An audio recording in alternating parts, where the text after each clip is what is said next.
اگر آپ لکھنؤ، اس کی تاریخ اور اس کے ماضی میں ہونے والے دلچسپ واقعات کے بارے میں جاننا چاہتے ہیں اور ساتھ ہی لکھنؤ کی دن بدن بدلتی ہوئی شکل اور حالات کے بارے میں بھی متعارف ہونا چاہتے ہیں تو برائے مہربانی چینل کو سبسکرائب کرنے کی زحمت گوارا کریں اور ساتھ لگے بیل آئیکن کو بھی کلک کریں تاکہ نیا ویڈیو اپلوڈ ہوتے ہی اس کی انفارمیشن آپ کے پاس پہنچ جائے۔ شکریہ۔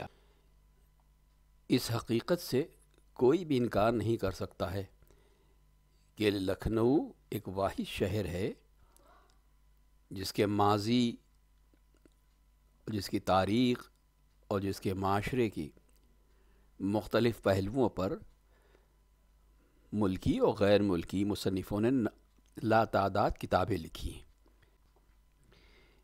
ایک لفظ جو خاص طور پہ سننے میں آتا ہے اور جو بہت کامن ہے وہ یہ کہ لکھنؤ کی تہذیب اور لکھنؤ کا تمدن دنیا سے نرالا، عجیب اور یکتا ہے، اور تقریباً ہر مصنف نے اس بات کی کوشش کی ہے کہ معاشرے کے تقریباً ہر پہلو کے رنگا رنگ کیفیات کو اچھے سے اچھے الفاظ میں بیان کیا جائے، اور یہ حقیقت ہے کہ لکھنؤ ایک انتہائی دل فریب اور گراں قدر تہذیب کا کچھ عرصہ قبل تک مرکز تھا۔ اس تہذیب کی تخلیق میں لکھنؤ کے جو حکمراں تھے، نوابین تھے، رؤسا تھے، امراء، امیر و غریب، عالم و جاہل، ہندو اور مسلمان، اور تقریباً سبھی لوگ، جس میں شاعر و صوفی، رشی، سادھو، تاجر، فقیر، سپاہی، شہری، مرد و زن، سبھی کا بقدر حیثیت و ہمت حصہ تھا۔ ہر شخص نے اپنی اپنے لیول پر اس تہذیب کو ایک نیا رنگ، نیا انداز دینے کی کوشش کی تھی جو بڑی حد تک کامیاب رہی۔ کسی نے کیا خوب لکھا ہے کہ یہ وہی تہذیب تھی جس نے دنیا کو دو پلی ٹوپیوں، شربتی انگرکھوں، چوڑی دار پاجاموں، بڑے بڑے ریشمی رومالوں، ململ اور ریشم کے کڑے ہوئے کرتوں، سلمے ستارے کی رضائیوں، مخمل کے لحافوں اور چاندی کے بکلس دار سنہری مقیفی زرد زرد و مخملی جوتوں سے روشناس کرایا، اور غذاؤں میں پلاؤ، خازگی، متنجن، مزعفر، شیرمال، پراٹھے، کباب، قورمہ، ورقی بالائی اور انواع اقسام کے لذیذ ترین کھانوں کے ذائقے فراہم کیے۔ گفتار و تکلم میں نئے نئے اسلوب نکالے گئے۔ السلام علیکم کے بجائے آداب و تسلیمات، کورنچ، بندگی، مجرا عرض کرنے کا چلن رائج کیا گیا۔ زبان کو جلا دی گئی اور صحت زبان پر بھرپور زور دیا گیا۔ حویلیوں کے اندر روشنی، رنگینی، لطافت و نزاکت کی چہل پہل میں لونڈیوں، باندیوں، ماماؤں، اصیلوں، مغلانیوں، اناؤں، دداؤں، کھلائیوں، استانیوں، کہانیاں کہنے والیوں اور بہت سی دوسری خدمت کرنے والی عورتوں کی سرپرستی کی، اور باہر محل سرا میں خدمت گاروں، رکابداروں، فراشوں، سپاہیوں، مصاحبوں، داستان گوئیوں، منشیوں، ذمہ داروں، قائرندوں کی پرورش کی۔ سیر و تفریح کے ہنگامے، پتنگ بازی، مرغ بازی، بٹیر بازی وغیرہ کے میدان گرم کیے گئے۔ معاشرے میں مہذب، تعلیم یافتہ اور اعلیٰ پائے کی طوائفوں کو ایک خاص منزلت عطا کی۔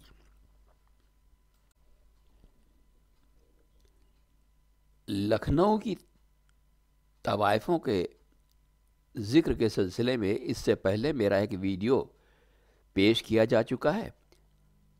اسی سلسلے کی کڑی میں پیش ہے دوسرا ویڈیو، اور اسی مقام پر دلالوں کے طبقے کا بالاجمال تذکرہ دلچسپی سے خالی نہ ہوگا۔ لوگوں کی ایک منظم جماعت بھی جو تمام زنان بازاری اور خانگی سے رابطہ قائم کیے ہوئے تھی۔ صرف ڈیرے دار طوائفوں کا یہاں نہ ان کا رسوخ تھا اور نہ ان کے گھروں میں ان کی آزادانہ آمد و رفت تھی۔ دلالوں میں بھی درجات کا فرق تھا۔ جن لوگوں کی رسائی عالی مقدار شرفا کے یہاں تھی، ان کا شمار بلند درجے کے دلالوں میں ہوتا تھا۔ وہ لوگ شام کو تفریح کرتے ہوئے جس نئی عورت کو بالا خانے پر پسند کر لیتے تو انہی دلالوں میں سے کسی سے متعارف دلال کے وسیلے سے اس کو بلوا لیتے تھے۔ زیادہ تر یہی دلال خود کسی مخصوص رنڈی کے حسن و جمال یا اس کی فنکارانہ صلاحیت کے تذکرے کر کے شرفا کو ملاقات کرنے پر آمادہ کر لیتے تھے اور اشارہ پاتے ہی مطلوبہ کو پیش کر دیتے تھے۔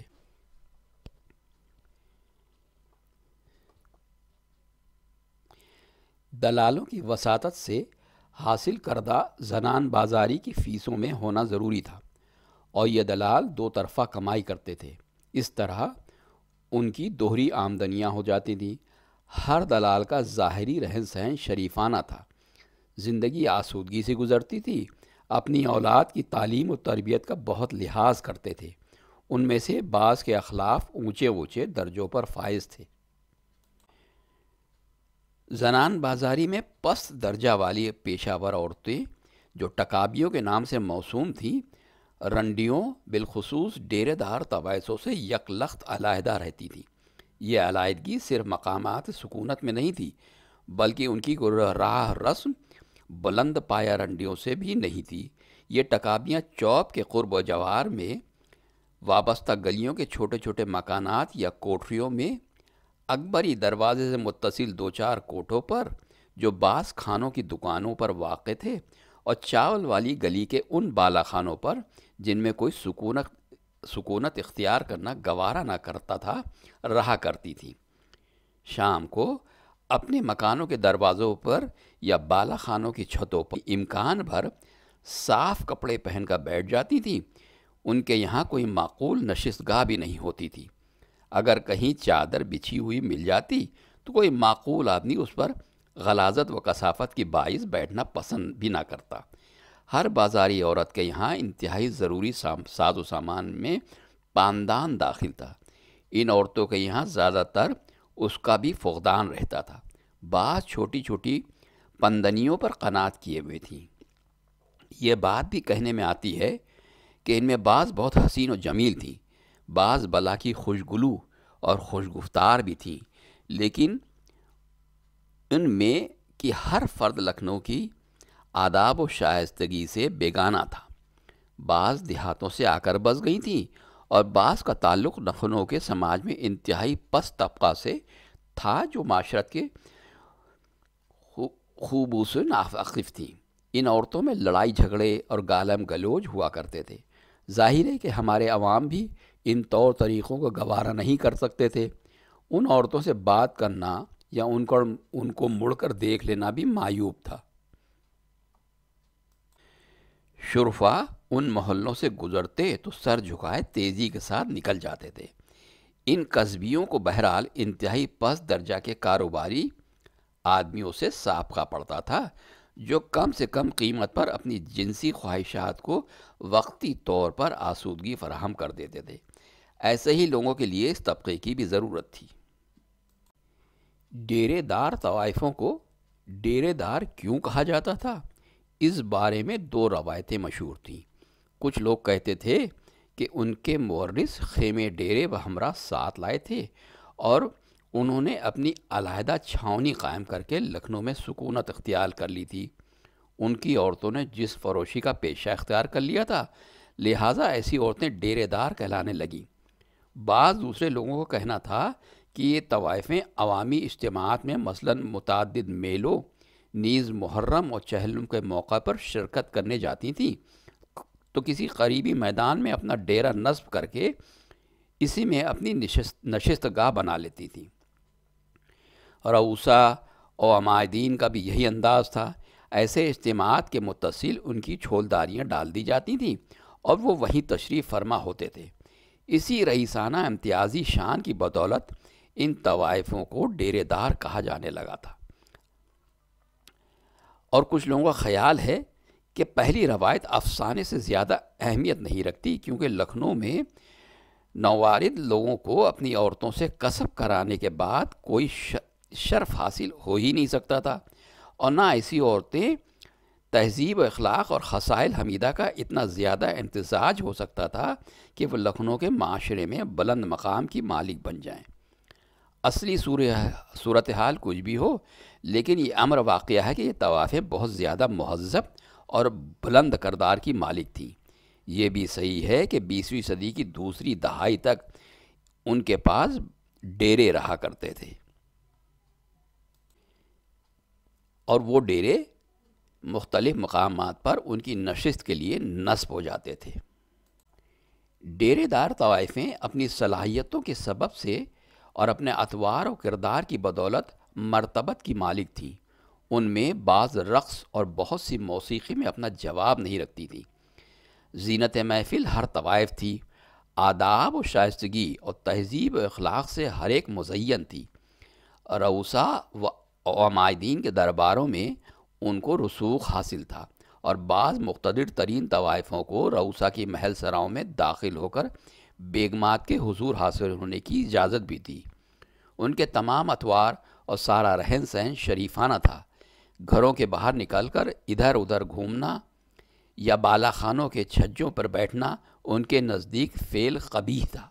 جنسی تعلقات میں ضرورت سے زیادہ محتاط تھی، انہوں نے کسی ایک رئیس یا زیادہ سے زیادہ 2-3 رئیسوں کی ملازمت کر کے اپنے عمریں گزار دی تھیں، یا آخر عمریں کسی شریف سے عقد مناکحت کر کے پردے میں زندگی کے باقی دن گزار دیتی تھیں۔ لیکن ان کے دوستانہ تعلقات بیک وقت متعدد رئیسوں سے رہا کرتے تھے۔ ایسی مثالیں معقول تعداد میں ملتی ہیں جہاں ان طوائفوں کے دوستانہ روابط مدت مدید تک کسی ایک رئیس سے ہوتے ہوئے بھی کبھی کوئی جنسی رشتہ پیدا نہیں ہو سکا تھا۔ یہ طوائفیں طبیعتاً گرہست ہوتی تھیں، اس لیے ان کو چوک میں آباد ہونے کا کوئی شوق نہیں تھا۔ صرف وہی طوائفیں جو چوک میں رہتی تھیں، جن کے اپنے ذاتی مکانات وہاں تھے، یا یہ کہ ان کے بزرگ برسہ برس قبل وہاں آ کر آباد ہو گئے تھے، اور سکونت کا یہ سلسلہ نسلاً بعد نسلاً چلا آ رہا تھا۔ ان کی اکثریت دوسرے محلوں میں سکونت اختیار کیے تھی، چنانچہ باندی اور نجہ محلہ چاول والی گلی میں رہتی تھی، جہاں ان کے مکانات کے کھنڈرات انہی کے نام کے امام باڑوں سے اب تک موسوم ہیں۔ مغل جان چوک سبزی منڈی میں، حیدر جان پارچہ والی گلی میں، جسو جان امین آباد میں، بگن محلہ جھاولال میں، مشتری نخاس میں، بڑی جدن ٹکسال میں، اور اسی طرح بہت سی دوسری مختلف مقامات پر رہتی تھی۔ لیکن ان سب میں نہ صرف مکمل اتحاد بلکہ زبردست نظم و ضبط تھا، جس کی وجہ یہ تھی کہ 2 حقیقی بہنیں ننہوا اور بچھوا ان سب کی چودرائن تھی، جن کا حکم ہر معاملے میں سب کے لیے واجب تعمیل ہوتا تھا۔ رفتہ رفتہ بہت سی دوسری رنڈیاں بھی اپنا رہن سہن اور طور و طریقے بدل کے اسی سلسلے میں آ گئی تھیں۔ رقص و موسیقی کے فنون میں کمال حاصل کر کے انہوں نے بھی رؤسا اور عمائدین کے یہاں باریابی حاصل کر لی تھی، اور پستی و بلندی کا طبقاتی امتیاز بھی ان کے لیے دور ہو گیا تھا۔ لیکن کچھ ہی مدت کے بعد رؤسا اور عمائدین کی دولت و ثروت پر تیزی کے ساتھ زوال آنا شروع ہوا اور ہوتا چلا گیا، اور رفتہ رفتہ قدردان ختم ہونے لگے۔ بالآخر وہ معاشرہ بھی مٹا اور ڈیرے دار طوائفوں کا سارا طبقہ نیست و نابود ہو گیا۔ رؤسا عمائدین کے علاوہ شہر کے تمام معززین اور مقتدر شرفاء سے ان طوائفوں کی ملاقاتیں تھیں، لیکن وہ خود عام طور سے دوسروں کے یہاں نہیں جاتی تھیں۔ معززین و شرفاء خود ہی ان کے یہاں جاتے اور وہاں کی دلچسپیوں سے لطف اندوز ہوتے تھے۔ یہ صحبتیں شعر و نغمہ یا رنگین اور پرحلاوت گفتگو سے گرم رہتی تھیں۔ طوائفیں اپنے مخصوص رئیس کے یہاں ہر شام کو حاضری دیتی تھیں، یا پھر کسی دوسرے رئیس کے یہاں طلب کیے جانے پر چلی جاتی تھیں۔ ایسی ملاقاتیں عموماً دن کو ہوا کرتی تھیں۔ ان معززین و شرفا کے یہاں بھی آم و درخت رہتی تھی جن سے بے تکلفانہ تعلقات قائم ہو جاتے تھے۔ ایسی تمام صحبتوں میں بلا تکلف ہنسی و مذاق، فقرے بازیاں ہوتی تھیں، لیکن کبھی کوئی متبذل کلمہ کسی کی زبان پر نہیں آتا تھا۔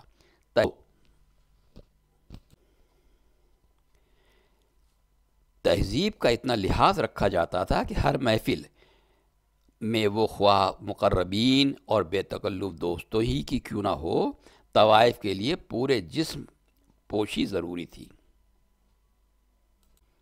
چہرہ اور گٹوں تک ہاتھ پیر کھلے رہتے تھے۔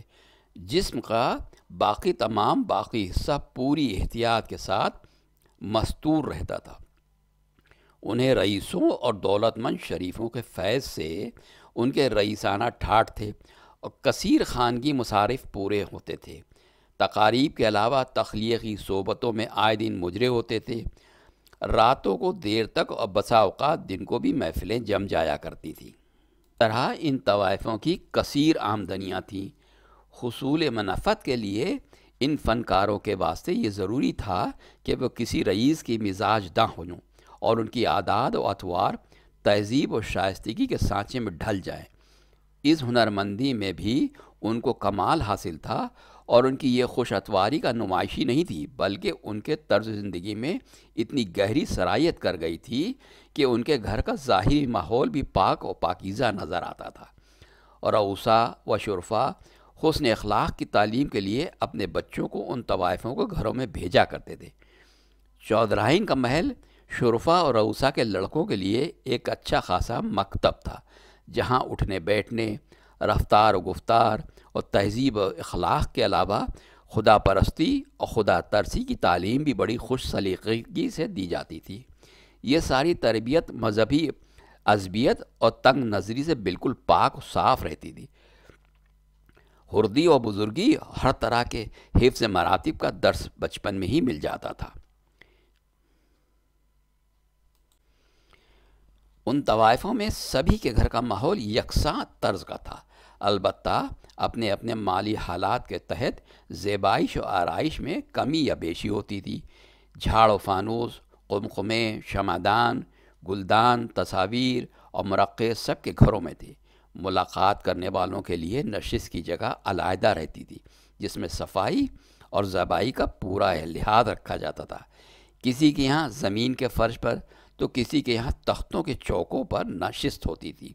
صاف ستھری چاندنی پر صدر مقام پر ریشمی یا اونی قالین پر گاؤ تکیے لگے رہتے تھے۔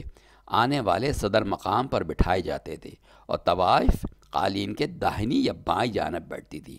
اس کا جسم پوری طرح ڈھکا رہتا تھا۔ ملاقات کے اوقات سے پہر یا شام کو ہوتے تھے۔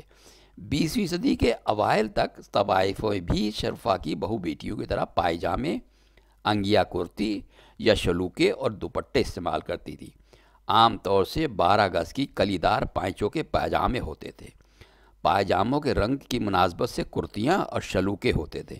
جاڑوں میں عموماً مخمل کے شلوکے پہنتی تھیں اور کڑھے ہوئے کامدانی کے کنارے دار دوپٹے اوڑھتی تھیں۔ جاڑوں میں اونی چھیٹ کی دلائیاں بھی رائج تھیں۔ خاص موقع پر جامہ دارین بہترین رنگ اور وضع کے استعمال ہوتی تھیں۔ لباس ہر ایک کا مقتدر مقدرت قیمتی ہوتا تھا۔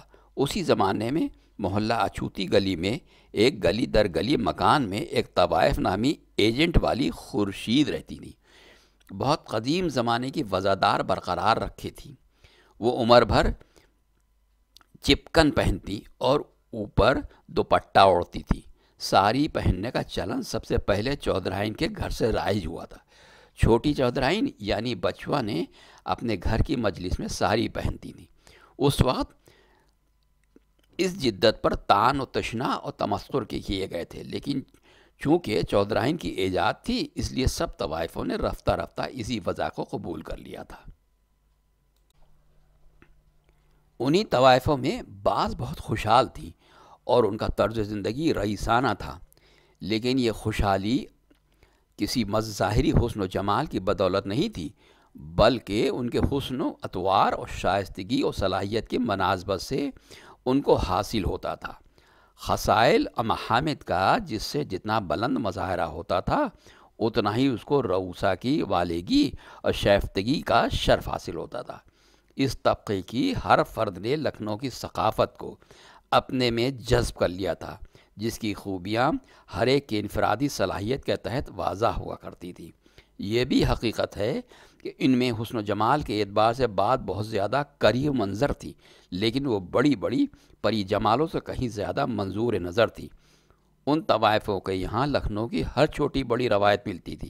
اس زمانے میں شرفا اور رؤسا کے ناموں کے بجائے ان کے عرف شہر بھر میں رائج تھے۔ بڑے بڑے رئیس اپنے اپنے عرف سے مشہور تھے۔ یہی حالت ڈیرے دار طوائفوں کی بھی تھی۔ ان کے نام بہت کم لوگوں کو معلوم تھے، لیکن ان کے عرف زبان زد تھے۔ مثلاً اچھن بائی کا نام محمدی تھا، ننوا کا بدر منیر، بچوا کا ماہ منیر وغیرہ وغیرہ۔ اسی طرح وہ دور شعر و نغمہ کا تھا۔ لکھنؤ کے در و دیوار فنیت میں سرشار تھے۔ ان طوائفوں نے بھی موزونی طبع کے بہتر سے بہتر جوہر دکھائے تھے۔ فی البدیہہ شستہ و شائستہ جملے بولنا، برمحل فقرے چسپ کرنا، مناسب حال اشعار پڑھنا، اشعار کی خوبیوں پر نظر رکھنا اور فی الفور تبصرہ کرنا ان کا شعار تھا۔ بعض خود بھی شاعرہ تھی اور برجستہ مصرعے موضوع کرتی تھی۔ مثلاً صرف ایک طوائف کا تذکرہ مقصود ہے۔ اس نمودار اور نامدار طوائف کا نام مشتری تھا۔ وہ بہت ہی بدشکل کثیر الاولاد تھی، لیکن ممتاز طوائفوں کے صف اول میں ان کا مقام تھا، کیونکہ وہ بزلہ سنجی میں اپنا جواب نہیں رکھتی تھیں، فن موسیقی میں بھی کمال رکھتی تھیں۔ ایک شادی کی تقریب میں جبکہ وہ حاملہ تھیں، بیٹھے بیٹھے ذوق کی یہ غزل گا رہی تھی: دل اس بت پہ شیدا ہوا چاہتا ہے، دل اس بت پہ شیدا ہوا چاہتا ہے، یہ کعبہ کلیسا ہوا چاہتا ہے۔ اس زمانے میں سر محفل طوائف پر جملے کسنا اور اس کا برجستہ جواب دینا بھی تہذیب میں داخل تھا اور گرمی بزم کا وسیلہ ہوتا تھا۔ چنانچہ اس موقع پر ایک صاحب نے برجستہ اور بآواز بلند یہ شعر موضوع کر کے پڑھ دیا: سنا ہے کہ بی مشتری پیٹ سے ہیں، سنا ہے کہ بی مشتری پیٹ سے ہیں، کوئی دم میں بچہ ہوا چاہتا ہے۔ مشتری نے سنا اور بظاہر کوئی اثر قبول نہیں کیا، لیکن جو شعر گا رہی تھی اس کو ختم کر کے فی البدیہہ یہ شعر کہا اور گا دیا: خوشی تم کو کیوں کر نہ ہو اے برادر، خوشی تم کو کیوں کر نہ ہو اے برادر، کہ ہمشیر زادہ ہوا چاہتا ہے۔ یہی طوائف ایک موقع پر جھوائی ٹولہ میں کسی تقریب میں مجرا کر رہی تھیں۔ حاضرین میں ایک پٹنہ کے ایک نوجوان جو طب پڑھ رہے تھے موجود تھے۔ یہ صاحبزادے، جن کا نام غالباً رکن دین تھا، بہت منچلے تھے۔ ان کو شاعری سے ذوق بھی تھا۔ اس زمانے میں ذوق کی غزلیں بہت گائی اور پسند کی جاتی تھیں۔ موسیقی کا فن شباب پر تھا۔ غزل میں راگ اور راگنیوں کے تصرف سے گانے والی کے کمال کا امتحان ہوتا تھا۔